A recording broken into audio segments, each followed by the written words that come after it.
O'rtoqlar, bu kartani sehrli karta desam ishonasizmi? Videoga ozgina e'tibor berib turing. Bu kartani barcha imkoniyatlari hamda kartaga qanday qilib buyurtma berish bo'yicha bu videoda sizga ma'lumot beraman. Xullas, qaranglar. Bu karta qanaqa karta? Bu karta shunaqa kartaki, sizga zudlik bilan, tezlik bilan pul kerak bo'lib qolganda, misol uchun oyligingiz hali tushgani yo'q, lekin sizda qanaqadir kutilmagan xarajat paydo bo'ldi. Misol uchun jarima keldi yoki uyingizga mehmon keldi, sizga pul kerak.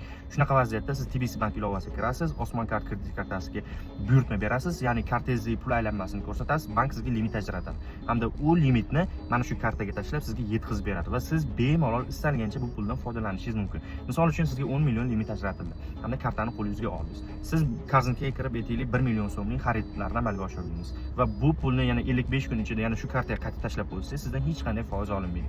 Faqatgina bu imtiyozli davr xaridlar uchun amal qiladi. Endi xaridlar uchun ishlatgan pulingizdan hech qanday foiz olinmasa-da, lekin 55 kundan oshib ketsa, ishlatilgan summaning o'ziga foiz hisoblanadi. Shuni e'tiborga olib qo'ying. Bu kartaga buyurtma berish juda ham oson. TBC bank ilovasiga kirasiz, Osmon kart kredit kartasi bo'limiga kirasiz, kartadagi pul aylanmasini ko'rsatasiz, ariza yuborasiz, bo'ldi.